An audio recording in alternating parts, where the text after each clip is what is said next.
starts a 5-part series. Yes, 5-part series, which I read in a weekend. And it is all about these brothers who were raised by this guy called Priest. I'm going to give a heads up because I always like to know what I'm getting into when I'm reading. Trigger warning.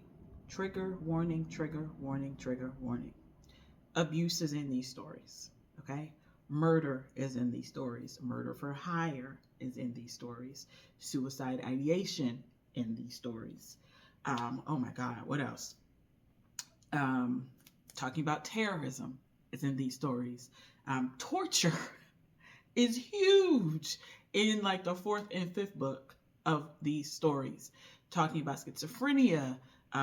What else? Dissociative disorders.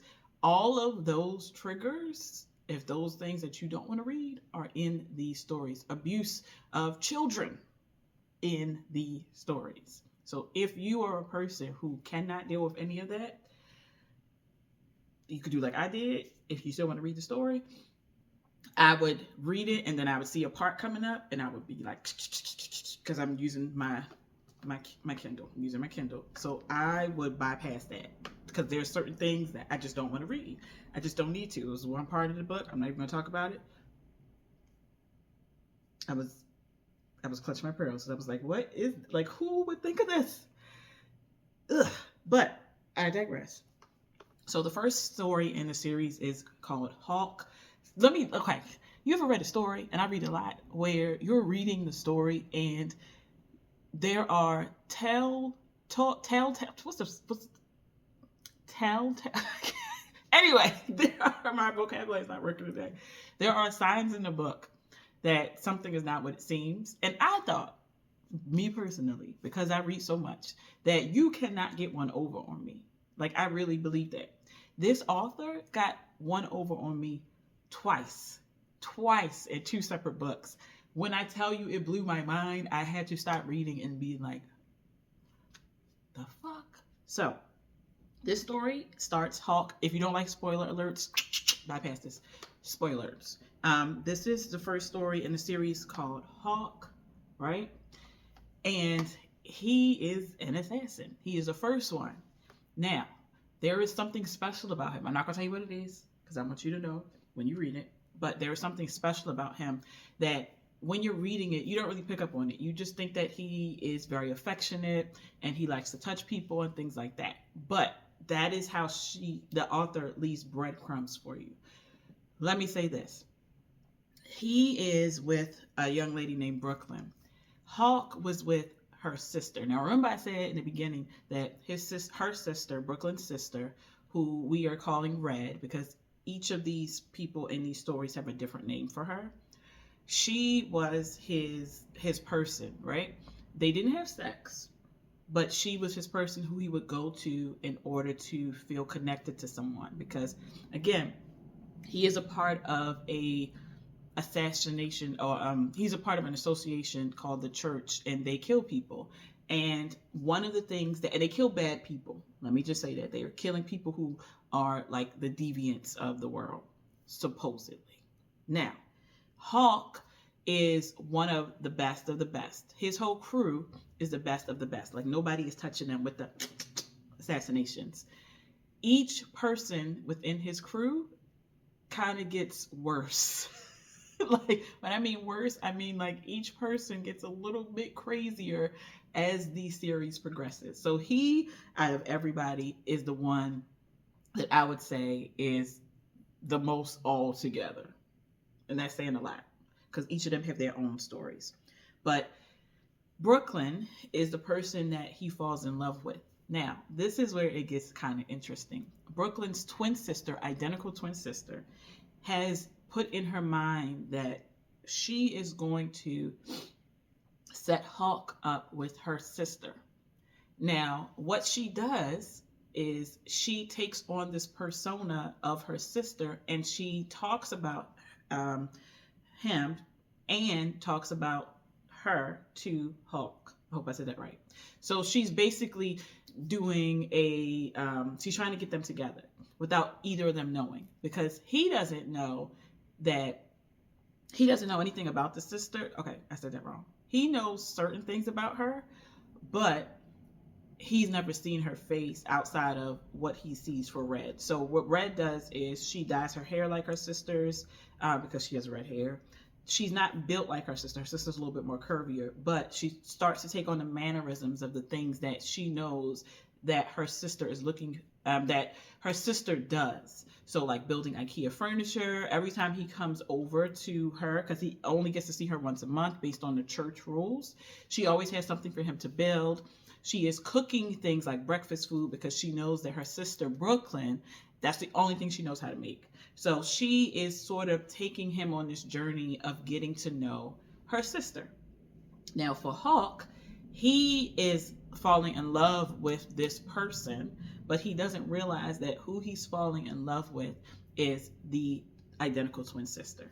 So what her sister does is, and it gets, as you read the series, you'll see why she did what she did. Her sister dies, and Brooklyn is now left with picking up the pieces from her sister's life. The challenge is she did not know that her sister was a part of this church. She just assumed that her sister was, working and doing whatever she did. She saw her sister whenever she could. They were close, but not what we thought was close. So she was caught off guard when her sister died, and now she has to do all these things that her sister has told her to do, and she is so confused. She doesn't understand. She doesn't know what's going on. She's just like, my sister and I, we've only had each other because they were foster children. She's like, we've only had each other for our entire lives. I'm the one that has always had to take care of my sister. I'm the one who had to fight. I'm the one who had to do all the things because my sister was quiet and meek and mild. She wasn't, but we'll figure that out in the next part of the series. So now Hawk comes into her life because her sister, again, set it up where they would meet.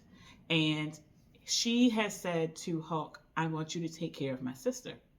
So unbeknownst to Brooklyn, Hawk has been following her for like a year. Hawk has been in her house. He knows where everything is in her house. He even comes to her and she's like, who are you? And he's like, your sister sent me to come and take care of you. And she's like, what? No. So she's fighting tooth and nail because she's like, I don't know who you are. I don't know what happened with my sister. This is too much for me. Like, I am just an art teacher. What is happening? And then shit starts to get real. There's a shootout happening. There's a lot of stuff going on.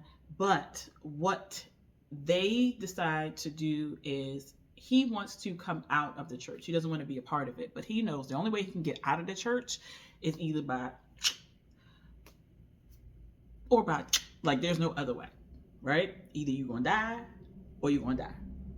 He wants to make sure that because he's fallen in love with Brooklyn, he's been in love with her for a year, unbeknownst to her, that he sets her up for the future. But her sister puts them on like this wild goose chase. She sets everything up for her. She makes sure that she has a house. She makes sure that she has clothing.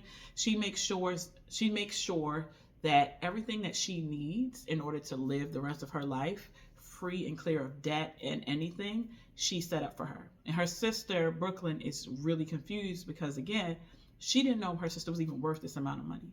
So what I love is that in the book, Brooklyn was always going to be her full, authentic self. She was going to tell you how she felt. She didn't care if you were going to shoot her. She didn't care who you were. She's going to tell you about everything that you need to know. If she's not happy, if there are things happening, she's going to tell you about yourself. And I appreciate that. This book, in the start of the series, was so good. The ending was like when Usher was like, watch this. That's what the ending did. The ending was like, watch this. Because I was not prepared. I was not. Because the way that this author wrote this story and knowing that he was an assassin, but then understanding that, wait a minute, how was he assassin if this was... Okay, so that's that story. All right. Remember I gave you all the trigger warning? Trigger warning, trigger warning, trigger warning. This book has some grotesque grotesque. Like, who the fuck would think of this shit? That is in this book. And I'm just giving you a heads up because it does involve a lot of violence and it also involves torture. I'm giving you a heads up. I bypassed some of it in the story, but I just want you to know this is the second book in the series. This is about the twins. This book blew my mind because I was like, what? How's that possible? Like, what's going on? So this book is about the twins, Lucian and Zeth. And then we have Malia, who is their love interest. Now, what was really interesting about this is that they met when they were 9 years old. They met when they were 9 years old because Malia was getting bullied and Zeth came to her rescue. And he pretty much beat the bully up, beat him up really bad. And so Malia has decided, because she now is she was in a new school, she had to move away because her parents were in a really horrific accident and her grandmother is now raising her. And so they now, like, she is trying to figure out as a 9-year-old, like, where she should be, what she should do. And she's at a school and there's bullying all around. But after this happens, she has no more bullies. She doesn't have to worry about anything. And so she asked a 9-year-old Zeth if she was going to see him again. He said yes. Here's what's interesting about this. Zeth, at 9 years old, trigger warning, was there to commit a murder. He was there to commit a murder because there was a pedophile at the school that Malia, was attending. So again, remember I told you in the first part of this that the church they're supposed to be there to get rid of people who are the worst of the worst in society. So he, as a 9-year-old, was already murdering someone. So Zeth has a twin named Lucian. Keep that in mind. And this is their story of how one day they never forgot her. They never forgot Malia at all. And Zeth is the twin that he is a little crazy. I ain't gonna hold you. He is violent. And when I mean violent, I mean violence is like a part of his life. He cannot go off without being violent to someone. And then Lucian is the one that's like the tech genius. He's very quiet, meek, and mild. He will fight you if he has to, but he would rather use his words or use technology to combat anything that he comes up against. Zeth is the opposite. He gonna shoot first and not ask questions at all later.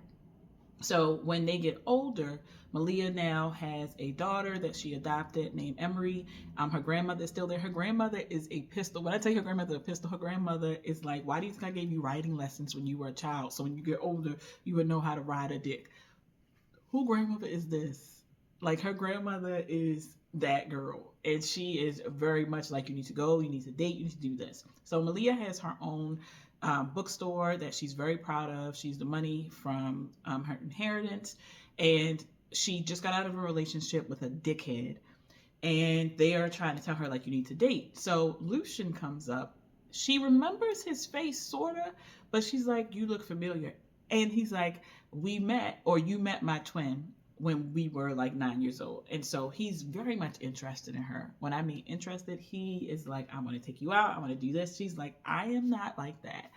I just want to be friends. Like, I just came out of a relationship. I have my daughter.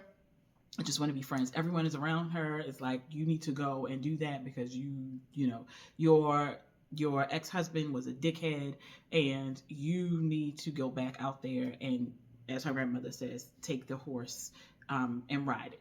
Right? And so she is kind of hesitant about that, but she's like, we can be friends. Her ex-husband is still trying to get up in that, and he was a nasty SOB because he basically told her that it was her fault that he cheated and had a baby by someone else, but he still wants her back. And she's like, yeah, no, I'm good, thanks.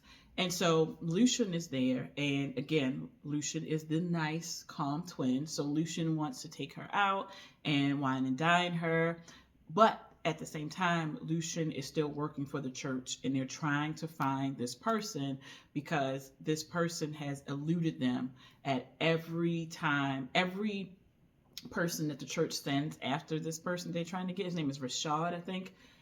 They never are able to catch him. So he's been given this task. And so he and Zeth work together and are trying to find this person. So he's trying to do that, trying to date, but also trying to make sure that Hulk, remember he's from the first series, he's gone off the grid with his Brooklyn, with his future baby mother, because he doesn't want to be a part of that life anymore. And so they are trying to keep him under wraps in middle America. So he has all of these things going on while still trying to date this person.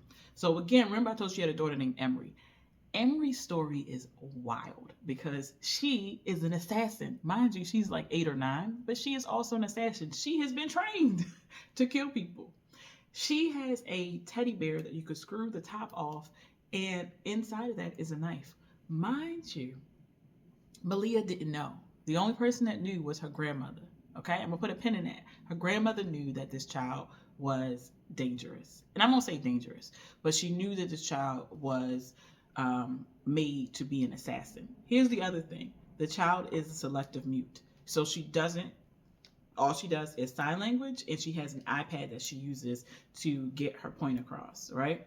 And so, but Malia loves her, and she is so happy that she got to adopt her. Now, remember I told you about Red in the previous story? Red set this adoption up. Red is all throughout these books. So Red, which was her name from the original story, so I'm going to keep it the same. Red was acting as a social worker, and she was the one that set up for Malia to get this child, because this child, Emery, was in the church. The church, and I'm going to give y'all some backstory, the church was trying to create mini soldiers. They were trying to replicate what this group was, but they were trying to get them at 8, 9 years old to make them killers. So Emery is one of those children. Now Red knew this, so she created a bond with her and then got her out of there and then put her in the care of Malia. Malia had no idea. So Malia is going through life, making sure that she has everything she needs, but her violence comes out every once in a while. So she was in a school, which again was a school where it's predominantly white. This is the child, Emery, and a little boy tried to he pulled down her pants and tried to sexually assault her, it seems like. So she whooped his ass, put him in the hospital. Her putting him in the hospital, Malia had to come up and raise hell and was like, so you are trying to tell me that this little deviant did this to my daughter and he got what he deserved, but you want to suspend her? Are you crazy? And so the mother and the father were basically being racist and was trying to tell her like, oh no, like you need to control that little hellion and yada, yada, yada, yada, yada. And she was like, I'm going to tell you this. If you don't want me to go down to the news and tell them how you just did this, my daughter will take the day off tomorrow, but she gonna be here next week. You can try it if you want to, but either you gonna do what I just told you to do, or y'all gonna have a problem. And principal, oh no, we can do it, and get him out of my class, get him out of the classroom. The teacher was in the back like, So there's that.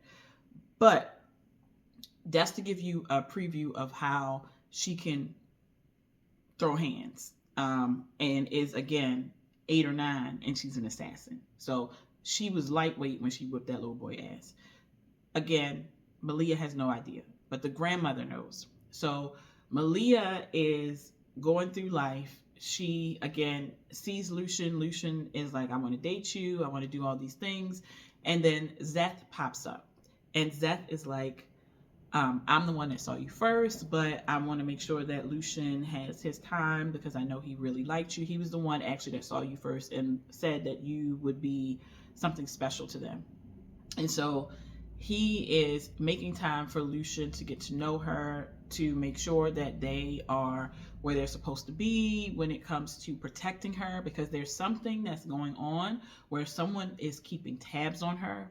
Someone is trying to make sure that not only keeping tabs on her, but they are interested in taking her and getting some information out of her. She has no idea what's happening. She is in La La Land with Lucian, but they decide, Lucian and Zeph, to make sure that her security is updated at her home and at her place of business. And the story is going around how they are protecting her. I don't want to give it away, but I really need you to read this one because, and I tell you, the first one blew my mind. This one blew my mind because I was not expecting what happened at the end at all. When I tell you I was not expecting it, you could have knocked me over with a feather, because the way that this author created Zeth and Lucian, I was not ready. I was not ready at all. I was not ready. But their story is about how you, when you go through something traumatic, how your body, your brain allows you to cope with that, and what happens when your brain allows you to cope with that. What was interesting about this as well is that Zeth knew that Emery was a little killer, so he would call her like Little Rambo, or he would call her like Toy Soldier or something like that, without even seeing her fight. He knew that she was. He could see it in her eyes that it was. She wasn't. She was like him as a child. So Emery made a connection with him, but also with Lucian in the end. But she really made that connection with him because she could see that he and her were like two peas in the same assassin pod. The way that the story pretty much ended was the persons that were trying to come and get Malia because they wanted to extract information came to her house to try to get her, and they did. They shot her grandmother, and then, but what was before that, the grandmother told the little girl to take care of your mother. So the little girl took their head off that thing and was going at it. The mother was so astonished, she could not believe that this little girl was doing this stuff.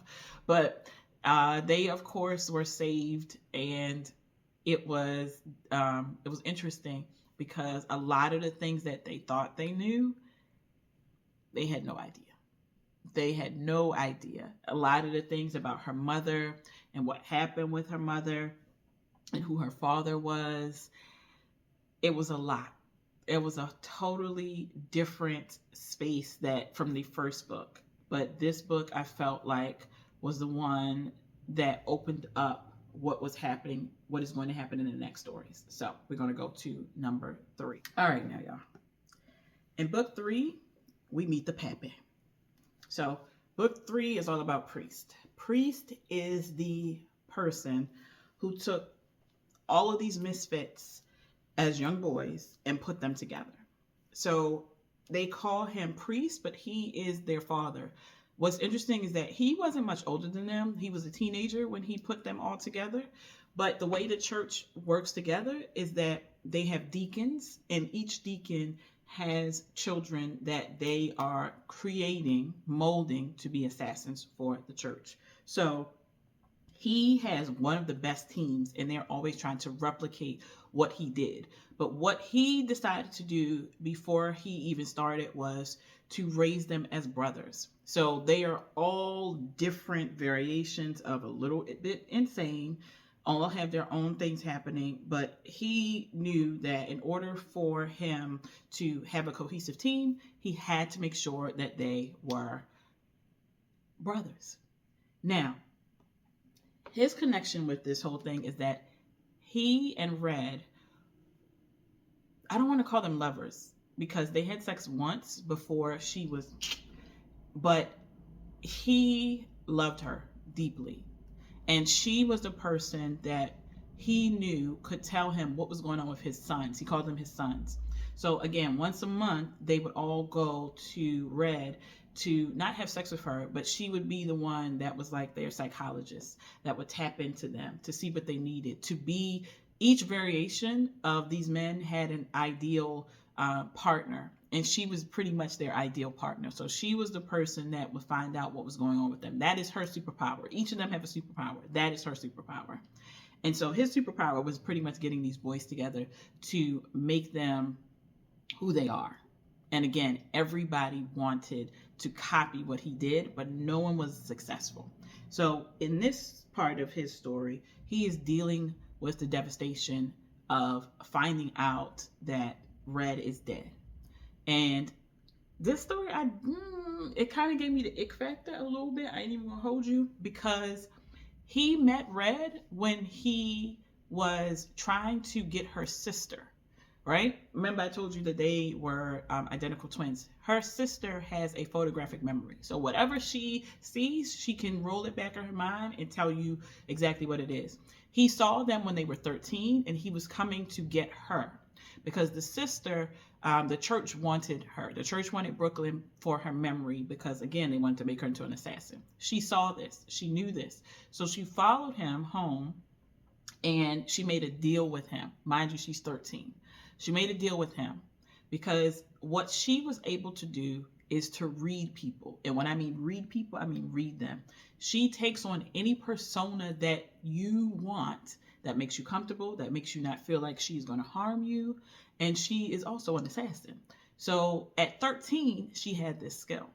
She knew that he was watching her sister. And so when she made that deal, she was like, listen, let us get to 18 and then I will come and work for you.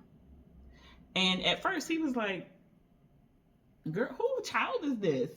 Because what she did when she came into his house, she's been in his house for a minute, looking around, seeing everything. What she did was she tried to play at first like she was just a 13-year-old girl and was hungry and needed a place to stay or whatever. She realized that wasn't working, so she switched gears. And then she tried to become this seductress. Mind you, she's 13. He, at this point, I think is like 20-something. And so he's like, nah, I don't do children. And so after that, she kind of was like, okay, next. Okay, let's just have a conversation. And so he saw this and was like, oh, we could use you. So she said, listen, 13, we're 13 now. When we get to 18, you take me, leave my sister alone. So that's how she became a part of the nunnery, which is the sister to the church. So he was using her again to make sure that he stayed on top of mentally what was going on with all of his guys. They never had sex with her. No one ever had sex with her, even though the nunnery was where the women who were prostitutes would be, right? Sex workers. Shout out to y'all because y'all do good work. But she was that person. But he made sure that she never had to do that. And so what this part of the story, this is book 3. This is him dealing with the aftermath of finding out that she is now gone, that she is dead. And so the last time that he saw her was when she gave herself to him. And he thought that she was like 30 in a version. So he didn't know that, right? And she gave herself to him. And then that same time, he kind of just shut down and like pushed her away that same day. So she left. Now, again, I had an issue with the age difference because when she met him, she was 13 and he was in his 20s. It was giving real, who was that? Celine Dion and that old man she was with, right? It was giving those type of vibes. Okay, so once I got out of the way, the story starts to unfold with she's actually alive. And not only is she alive, she faked her death because she was pregnant. Who was she pregnant by? This man. Now, the way that the author weaves this story together is she never really gives you everything. She gives you breadcrumbs. So at first, she's talking about Red, her name is now Aurora, I think, Aurora Monroe. So you see her, she has her own house. And then the way that they talk is like she has a person called Charles that's in her bed. And you're like, damn, she got a new man already? But immediately I was like, that's a baby. That's a baby. Like, that she talking about a baby, a kid, a child, an infant. And so he is now realizing that she might not be dead. And he's like, wait a minute. No, this can't be true. Why would she do this to us, the family that we have? And he hates her sister. But the sister is like, no, like, this doesn't make sense. Da, da, da, da. And so he is now trying to keep everyone together.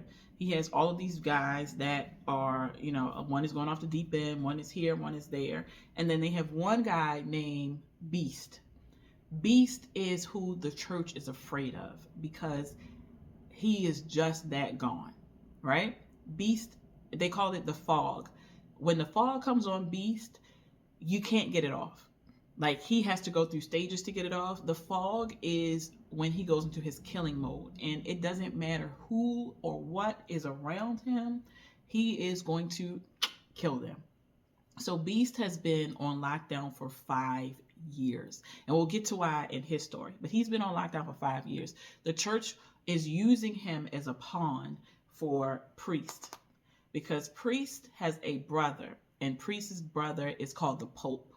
The Pope is the one who runs the church. They offered it to Priest, and Priest said no. So his brother took it on. Now, here's the funny thing. Him and his brother go back and forth, but his brother can't touch him because his brother knows that he knows something about people in key places in the church. And if he was to even try to touch him, it would be hell. So they go back and forth. He wants to get Hawk out, but the Pope is like, no, I'm going to keep him in. And he's doing it to spite him. So, remember I talked about Red, whose name is now Aurora. When she decided to kill herself, she made a connection with the guy Beast. And so she knew that he was putting a plan into place. Now, here's the other thing. Remember I told you that she always was the one that could make herself be whoever you wanted her to be. That was her superpower. She never did that with Beast. She never did that with him because she knew that he was smart enough to see through it, and it would make him angry. He was basically like the Hulk. You know how the Hulk always is at that level of rage, and like when he gets to that point, he murks everybody and everything. That was him. So she never tried to get one over on him. She always spoke to him like just a person to person, but never really showed her full self, but just showed enough so he would realize that she wasn't trying to get over on him. So they made a pact. They made a pact to get him out of that solitary confinement, but to also help her keep herself under the radar. All shit went to hell because she did not want anyone else to know where she was. She didn't want them to know anything about her. The Beast didn't want anyone to know that he had a family, and he wanted to keep that under wraps because he knew that if they knew that he had a family, they would come after them. And we'll talk about that in another story, in his story. So he made a deal with her that if she would take care of the woman, the mother of his child, then he would help her to kill herself, not kill herself, but help her to create this diversion so she could get away. So they made that pact and they did that. But then she made a promise that she would never say where he was or why he did the things that he did. And she also made him promise that he would never tell them that she had a new name and that she was now living somewhere else in New Jersey, because this is all happening in New York. They both broke their promises. And so because of that, Priest went to her house. And while all of this is going on, Aurora, again, who used to be, her name was Red from the first, from Hawk, she is trying to find who killed her mother, because she knows it was the church, but she needs to figure out why they killed her and left her and her sister to be raised by the state. This is something that she's been trying to figure out for all of her life. Now, when these two get together, when Priest finds out that she is actually alive, the shit hits the fan, and he goes to her house and was like, pack this shit up, you're coming with me. And she's like, who the fuck is you? I'm not going nowhere with you. This is my life. I live here. I don't need any of this. She wasn't going to tell him that he had a son at all. She wasn't even going to tell him anything until the nanny came in, and then he's like, oh shit. That's when he said, pack all this shit up. She's like, I am not doing anything. I'm doing what I said I was going to do, and I'm living my life. I don't need you. We don't need you. Continue to do what you're doing. You didn't want me anyway. My son will be fine. You're good. He ain't like that. So what did this man do? He realized she wasn't going to be moving and she was stubborn. So he decided that he was going to take his shit and move it into her house. And that's when they were arguing, and it's a little BDSM in this book, by the way. If you're not into that, just want you to know. Okay? There's some okay stuff in this book.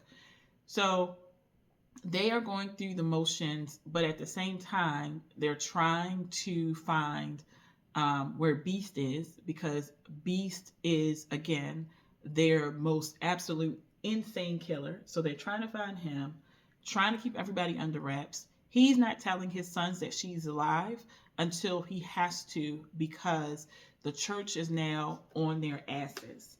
And they're on their asses because they put an excommunicado, I think it is, thing on them, which means that they are open for grabs. Anyone can go and kill them and rack up that money. And so what Priest decides to do is to bring everybody in. She does not want to do this. She's like, I am fine where I am. No one knows where I am. Unless you say something, why are we going anywhere? So what ends up happening is her house gets shot up. And so she now is like, fine, we will come to you. When this happens, shit hits the fan again, because everybody thought that she was dead. And so they're all like, what the, and you got a kid? What the fuck is happening? And her sister, of course, who was still messing with the guy Hawk, is now like, oh my God, like, I thought you were dead. And not only did I think you were dead, I had to figure out that you are a totally different person. And now here you are in my life. Like, what the fuck is, and you got a kid. I have a nephew. So this story goes into their relationship.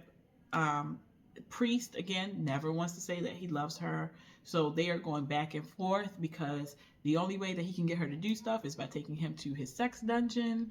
And the only way that she listens is when he does that, because she's more, I guess, malleable in that space. So this story is all about trying to find Beast, trying to keep them together as well so they're not getting killed, but also trying to figure out who put the hit out on them. Like, where is the paperwork to show why they are, why people are gunning for them? So this entire story goes also into how Priest found these young boys, and it takes you through one of the guys. His name is Many, right? Because Many has many different personalities in his mind, and it talks about his story, and then it talks about Beast and where he found Beast, and what type of conditions that Beast was living in, because his mother was schizophrenic. And again, trigger warning, this book is all about, not all about, but has parts of abuse of a child. So keep that in mind. It's towards the end, but it's there. There is a lot of body parts. There is a lot of kind of stuff like that, like almost like Saw type of shit going on in this story as well. But it talks to you, this book is all about basically how this man Priest built this family of these boys, and now how Hawk has Brooklyn, and now how he also has a son named Charles from Red, who we now call Aurora. And also Brooklyn is now pregnant. And then you have the twins, remember, Zeth and Lucian.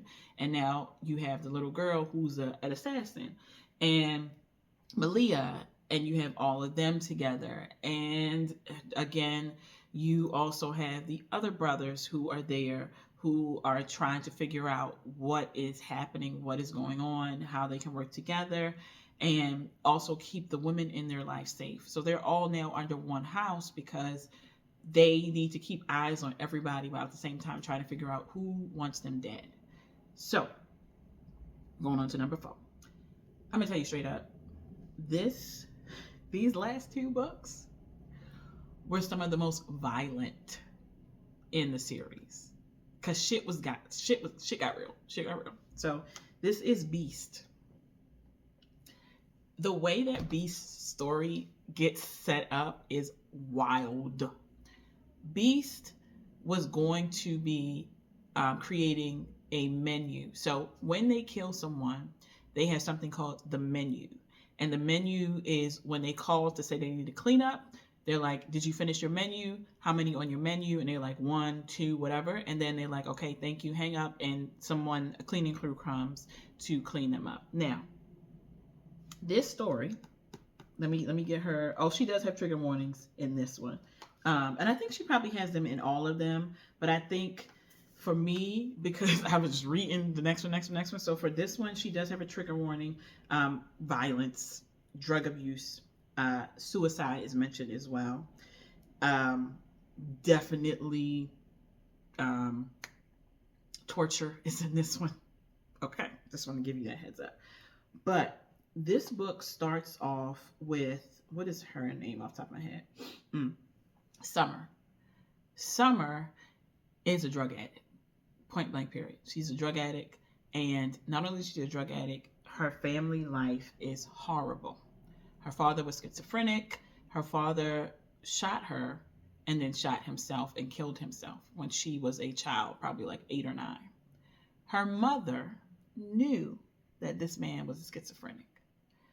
And what was so wild about this is that Summer asked to stay with him because the mother was like, I can't do this with you anymore, to the father, because she knew he wasn't taking his drugs or pills that he needed to be okay. He was an artist, all sort of stuff. So Summer loved her dad so much that she asked, could she stay with him?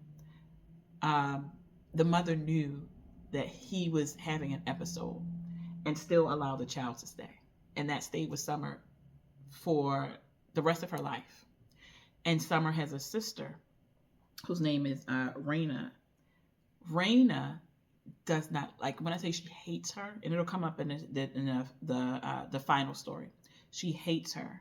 She hates her so much that Summer is staying with her at her house because, again, she's a drug addict. And she is trying to find work, do all those things. Raina's boyfriend tried to come at her. And Summer was like, nah, like, no, like, you are a community dick. Fuck no. And so he told the sister that Summer tried to come on to him, tried to give him sex, blah, blah, blah, blah. Sister believes her, puts her out the house. This starts a series of events that changes Summer's life completely. So Summer is already at her wit's end because she accidentally burned down on purpose this guy named Nick's lab, right? He was cooking up some shit, and she turned the stove on, and she knew she was high, but she still turned the stove on. Again, this is about that suicide ideation shit. And so the house went up in flames, and he is looking for her. So she's trying to stay low. He's looking for her to, like, smack her around or whatever, and probably more than likely kill her. So he's looking for her, but she's been on the low at her sister's house. Her sister puts her out and basically is like, you're never going to be anything. Mama was right. Like, all you do is use people, blah, blah, blah, blah, blah. So the sister puts her out. She goes to her friend Trina's house. Trina is a lady of the night, okay? Trina likes to deal in money for men who are going to give it to her. Summer is a person who, how would I say this? She almost reminds me of like an Issa Rae type of character, where she can be not nerdy, but the anxiety. And when she has anxiety, she talks a lot. And so because she talks a lot, she'll just say mundane facts and things that you don't really need to know. But she doesn't know how to stop talking. So she has like diarrhea of the mouth. This is her. When she gets into awkward situations, she just blah, blah, blah, blah, blah, blah, blah, blah, blah, right? So she goes to her friend Trina's house. Trina is her ride or die, like her sister. She's like, you stay here, but Nick is looking for you. She's like, I know you need to get out of this place. Like, you can't stay here. So she's like, I don't have any money. And so she's like, fine. Trina tells her that she has someone that is looking for a certain type of individual to do some things with. And she's like, listen, I won't do it because my sugar daddy and this person are friends, and I feel like it's a conflict of interest, right? So you can do it and get the money and then just take that money and leave. So what was interesting about this is that Summer is like, and she's like, I mean, I'm a drug addict and I know I've done some shit for money, but now I feel like, do I really want to do this? And she does. Mind you, she looks horrible because, again, she is now trying to go through withdrawals. Oh, she's going through withdrawals because she's trying to cut cold turkey. And so her body is like fighting against her. So she has ashy skin. Her hair looks crazy. She has like, her friend puts on this wig on her that is obviously looks wild. She puts on a dress on her and some heels because again, she's going to do some work. So she goes to the place to do this work. She's talking to herself. She's trying to hype herself up. The part of the story is that when she goes, she puts the information into the lock and she's supposed to go into the bedroom. The guy is supposed to be tied up and she's supposed to finish the rest of the way, tie him up, beat him up, a few things, you know, like all this stuff that they do. If you watch TikTok, you already know about 3 or 4 girls, how they get down. So she goes into the room, it's blood everywhere. Blood is on the floor, blood is on the ceiling, on the walls, on the bed, everywhere. This guy has been eviscerated. Like you don't even know what is on, like you don't know what is happening. She freezes. Mind you, I told you she has anxiety and she has a panic attack. Instead of running, she freezes, has a panic attack. Beast, mind you, remember I told you Beast is the one. He is the one that everybody is scared of. Even his brothers are scared of him, but they still love him. He is the one that is there who has just killed this person in the most violent way. Like he is cleaning the tools that he just used to hack this man to death. And she comes in. She, again, goes into mode. He sees this. He immediately knows that she's having a panic attack. Here's the funny thing about him. He is on the spectrum, right? It's obvious he's on the spectrum because the way that the author writes this is that he's going through his mental Rolodex of emotions because he sees her face, but he's not sure what the emotion is. So he's going through his mental Rolodex of emotions and then realizes that she's having a panic attack. So what he does is he goes up to her and tells her to breathe. And then she blurts out, "You're beautiful," right? And it's like, what, girl? He just killed somebody. What are you talking about? So she says, "You're beautiful." In his mind, stay with me, his mother and priest, and he also has this dark entity. His mother is in his mind, priest is in his mind, and this dark entity, right? And you don't want the dark entity to come out because that's when shit hits the fan, really hits the fan. He revs up that violence. His mother was schizophrenic. I told you about Priest and how Priest took a child out of a dangerous situation. It was him. His mother was abusing him. She would put him in cages. She would not feed him. She would let him stay in his excrement. She would call him names, tell him that he's a devil, tell him that he is an abomination. And she had cages all over the house for him to be in when he was a child. And that's what Priest saved him from. So he, in his mind, has his mother calling her all types of whores and abominations and kill the whore and like craziness. Then he has Priest, who is his voice of reason in a way. And then he has this dark entity, which is extremely violent, that he tries to keep under wraps. Like, he doesn't want that to come out at all. So he sees her, and his mother has told him that no matter what, no one is ever going to love you. No one is going to think you are beautiful. No one is ever going to be your family. Like, you are an abomination. So for her to see him, mind you, this nigga is huge. Like, he is huge. When I say huge, he is huge. The way that they describe him is like he's the biggest one, and his son comes to call him the Hulk, right? Because he's just that big, and she is a tiny little thing. So she tells him he's beautiful. His mind is like, oh shit, like what? And then he tells her to breathe through the panic attack. She does, and then she runs. And so he chases her down, and he almost kills her, but then he decides not to. When he does that, he's like, you're coming with me. And so he takes her, and they're going to where he has to go to do these other killings, right? These assassinations. So he takes her to one place that is like a sex dungeon type of place. They go to the door. The man sees him, and she's like, "You're not going to be able to get in because they have a set rule about who can come in, blah, blah, blah, blah." And he's like, "Don't worry about it. Come on, let's go." So she goes to the door with him. She's behind his back, mind you, because he's a big guy, and she's like this little thing. So he gives the person the name. It's not the name that he gave her. His real name is Gabriel. So that's not the name. He gives him like this Russian sounding name. And so then he's like, "Who's that behind you?" She peeks out, and the man is like, "Nah, you can't come in here. Nope. Can't come in here. Remember what you did last? Nah, nope." And the guy is like, "She's coming with me." Gabriel's like, "She's coming with me." And he's like, "Well, listen, if she does anything, it's on your head. Because last time she came in here, it was a wrap." So they walk in, they go through like all this sex stuff that's happening, and they go into this one room. When they get into the room, he has a black duffel bag. He takes the black duffel bag and he goes into this space, and he's like, "Listen, don't run.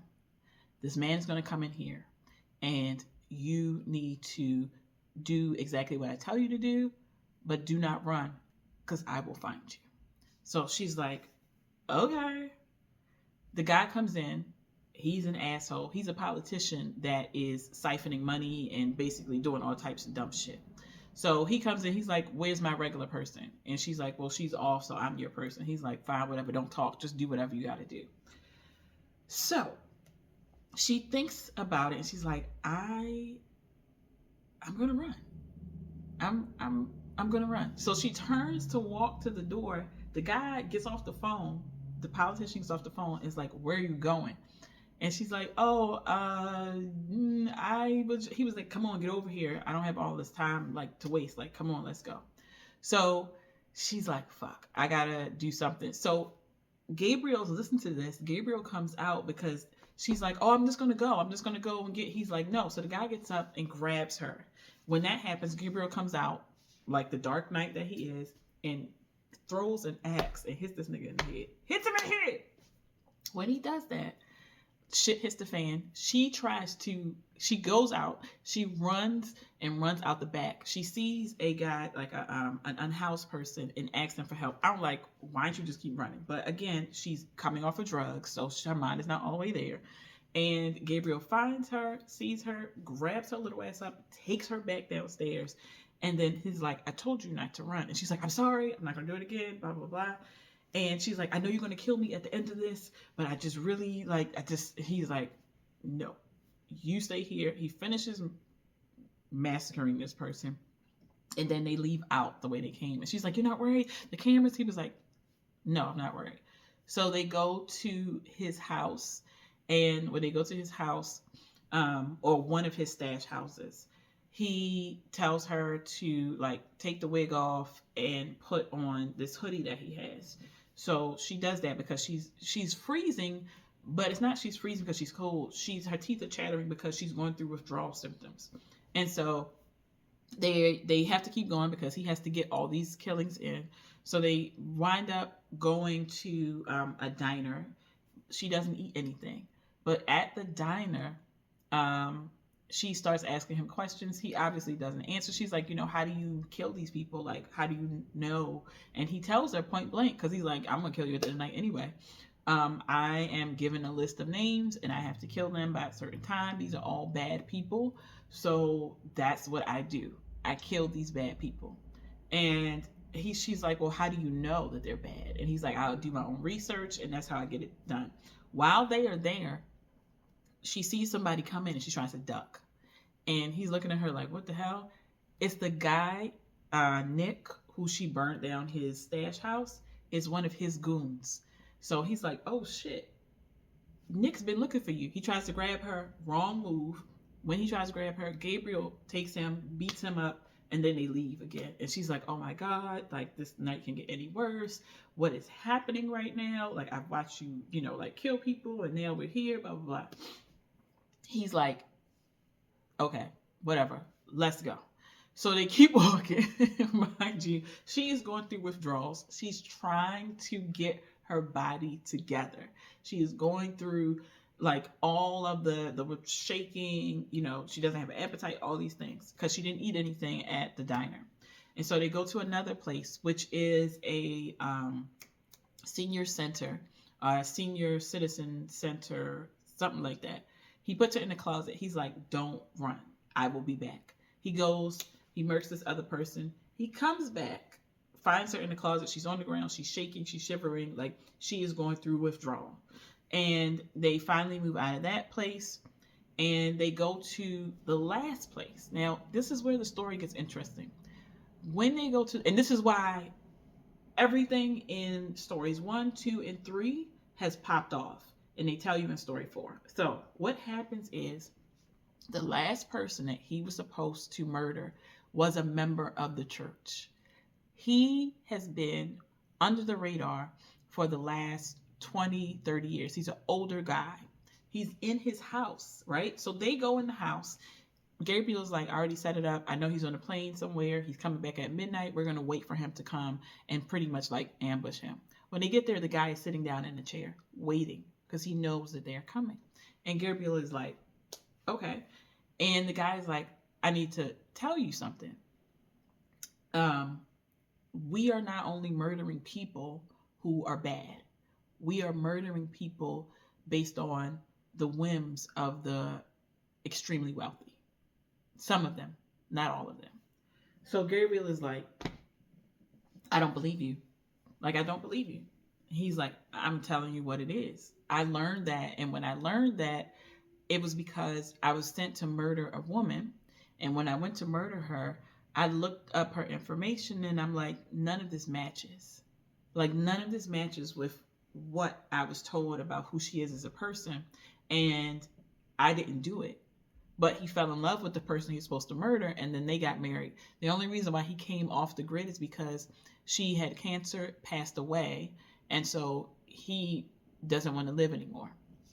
So Summer is like looking at the pictures around the house and was like, oh my God, your wife was beautiful, blah, blah, blah. Maybe we can save him. Like, why do you have to murder him? Because he seems like he can help you, and da da da. He murders him anyway. So she goes crazy because she's like, why would you? Da, da, da, da. So when they're walking out, he tells her he knew he was going to die. He wanted to die. So I did him a favor. His wife is dead. He has nothing else to live for. So Summer is like, oh, okay. And now that means you're going to me. And she's basically like, I've already tried to kill myself a number of times, so it is what it is. Now, while they are standing and talking, here comes a SUV coming up. The SUV has that guy Nick in it, the one who's been looking for her. And he sees her, and he's like, I've been looking for your bitch ass, blah, blah, blah. You know how they do. And so he takes her. Now, here's what's crazy. Gabriel was about to go grab her, or the guns. The guys that he was with, the goons he was with, had guns. And so they put guns up to Gabriel. Summer's like, oh no, he was just a trick I was working on to try to, go and steal from him. So you don't need to do anything with him. So Nick is like, oh, okay, so you can go because she just saved your life. Like, we don't need you. You just, whatever. So she looks at Gabriel and was like, see, you don't even have to kill me. I did the work for you. I'm good. So they go. The whole time he's thinking, as he's thinking, Priest, who's the other person in his head, is like, you need to go and you need to get her. You have feelings for her. You need to go and you need to get her. Because this whole time he's learned about her. She's been talking and sharing. She talked about her father and how her father shot her. She's talked about the feelings of her family and a mother and a sister. Like, she's talked about everything with him as they've been walking. Because again, she has diarrhea of the mouth. And she doesn't, what other people do when they find out, not when they find out what he does, when they look at him and see how they're scared of him because of his size and his intimidation. She has none of that. So he starts to realize that, maybe his mom was wrong.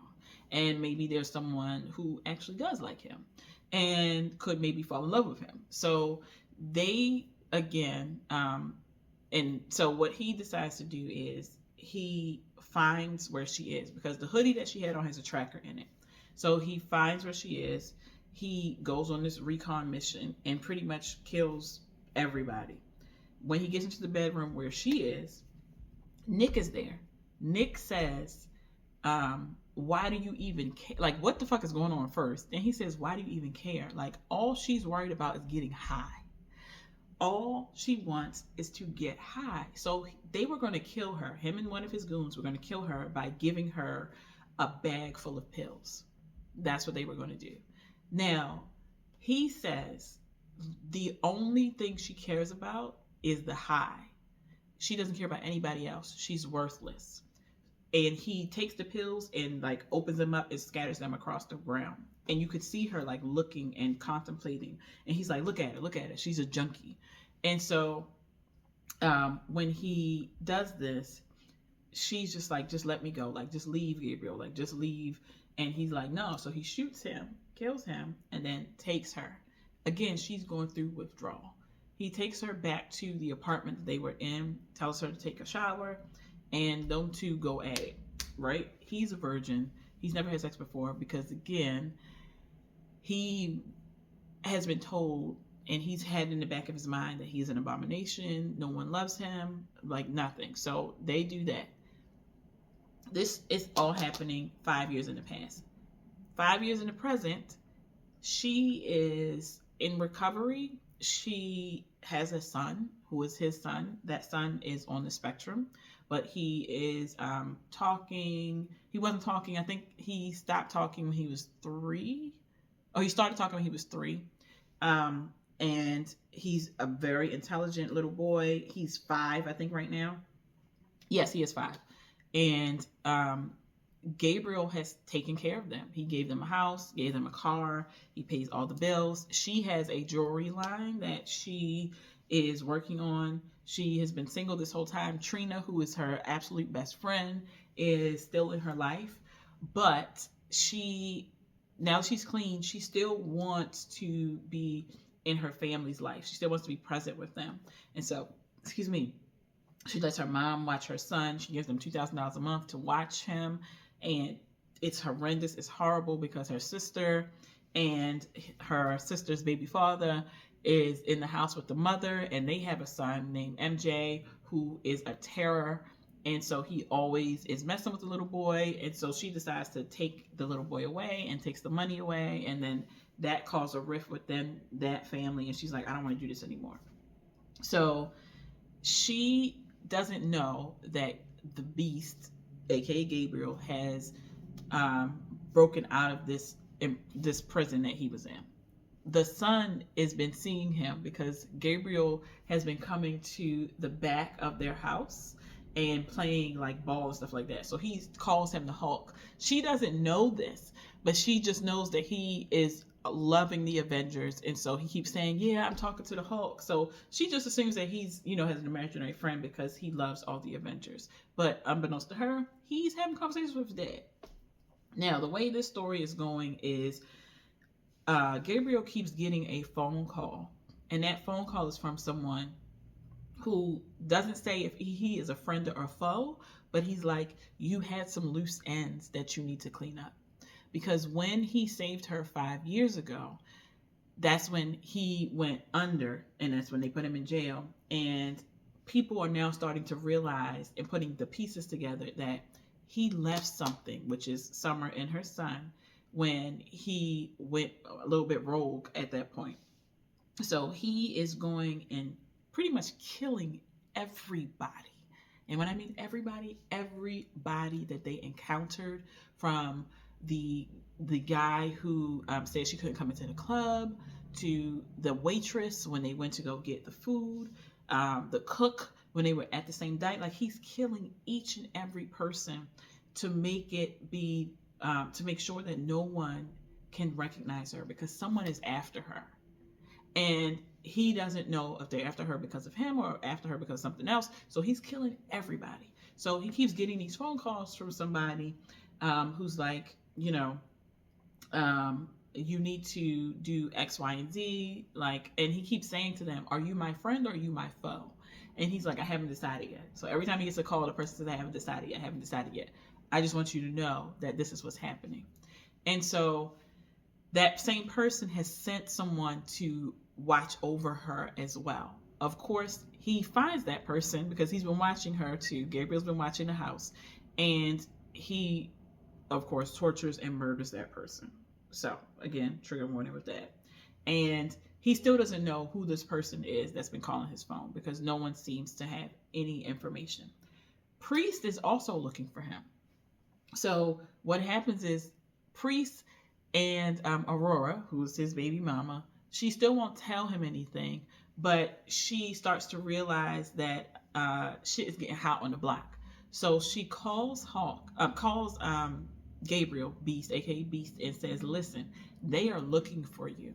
So you need to make sure that you are covering your tracks even more because they're going to find Summer.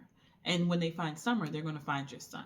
So if you don't want that to happen, you need to make sure that you are doing what you are supposed to do." So he says, "Okay, I didn't keep my promise."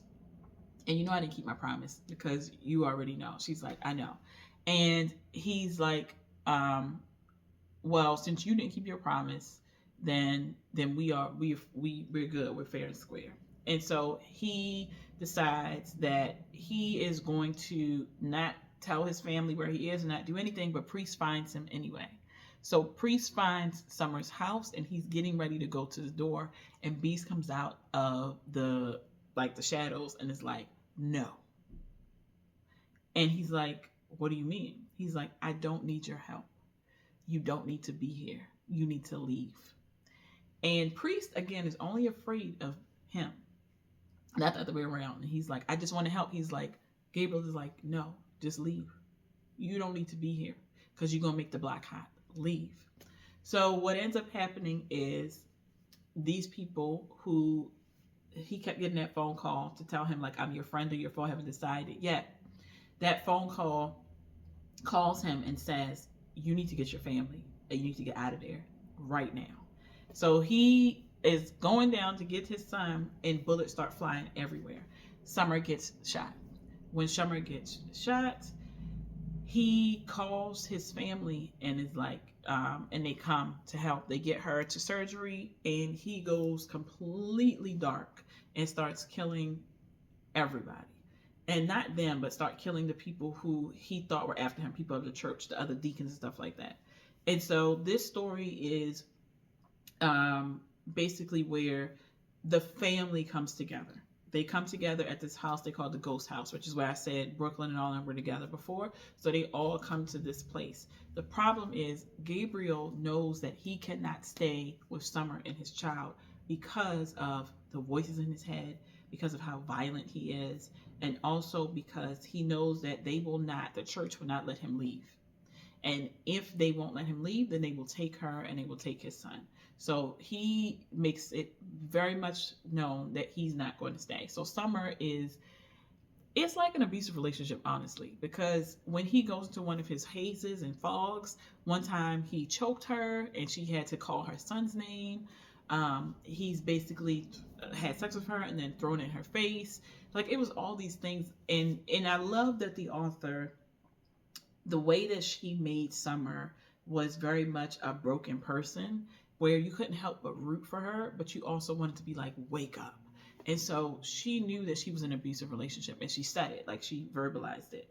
And it was a little much for me, this part. But they come through it, and she's like, "Listen, I can't do this with you anymore because one minute you want me, the next minute you don't want to be with me. And, we have this child together, and I don't want you to not know your child and be a part of his life because the child calls him the Hulk. But you and I can't do this." But this is what I don't like about these stories. All the men in these stories are like, "You can't ever leave me. If a man touches you, I will kill them." He obviously says that, and he does. He kills a man. He does, because the man told Summer that she was nothing but a junkie, and she should be happy that a man of his caliber would want to be even interested in her. So he kills him because that man made her cry. That's what we're dealing with. And this whole story of him trying to figure out what he's doing, who he is, and because again he is on the spectrum, he doesn't understand, not doesn't understand the emotions that come up. Like, he has to go through his mental Rolodex, so it takes him a minute to realize that something is wrong or something is not what it's supposed to be. So when they are trying to strategize and figure out why they are not finding people and stuff like this, he will leave, go kill people, and come back. And like, even the person who was on the phone with him turns out to be his brother. It's a lot, y'all.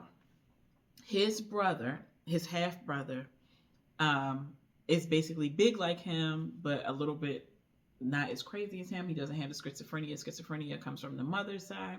But his brother has been watching out for Summer in the sun, and he is seeing his brother's competition.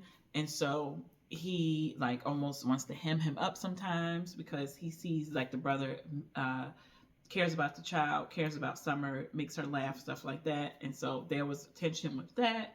And this whole story was pretty much about him dealing with his own demons and trying to break out of this voice that was like the voice that he didn't want, but also about how Summer needs to step up. And Priest continues to tell her, like, you need to step up and tell him about himself.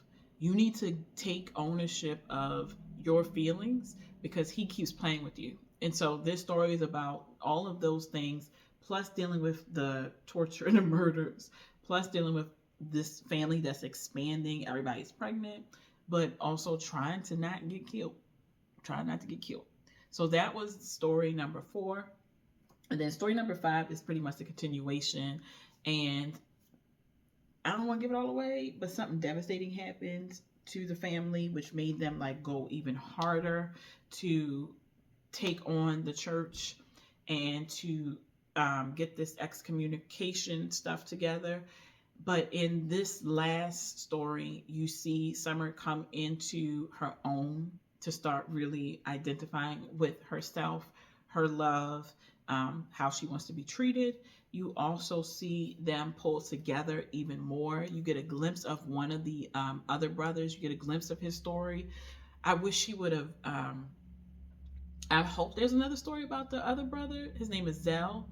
His story was a little bit interesting because he was a part of the Yakuza, but you don't really know what his full out story is. What she alludes to is that when he was 8, he had tattoos over his body, and his father was like one of the top generals. I don't know if generals, I don't know what they call them, in the Yakuza. And so everybody's afraid of him. But not even his brothers knew that that was his name, like his real name. They didn't know anything about him because priests kept that hidden and under wraps. So they just know him as this jovial, like contortionist person, assassin. But they didn't realize like that he probably, out of all of them, is like criminal royalty. I don't even know how to say it. So she alludes to it in this last story, the story number 5, and I really wish that we got more about him, because I definitely would like to know about him and what his whole thing is and how Priest actually got him at 8. But the last story is how they all pulled together to fight this excommunication from the church so they cannot be all murdered. And it goes into how priests had to make a large sacrifice to make sure that the church didn't come after them, and how that sacrifice allows all of them to actually live. And it was a lot. Like, it was 5 different books, but it was good. It was good. So again, trigger warning: a lot of murder for hire, child abuse, child neglect, sexual abuse. Oh my God. What else? What did I say? Violence, extreme violence, like extreme. Anything you think of is there. But I loved all of the stories. All the women are Black. I don't remember if I said that. All the women are Black. All the men are, I think, all white men, but they're all Black women. They love some Black women. And yeah, oh, there's another section of the story which I didn't really get into about.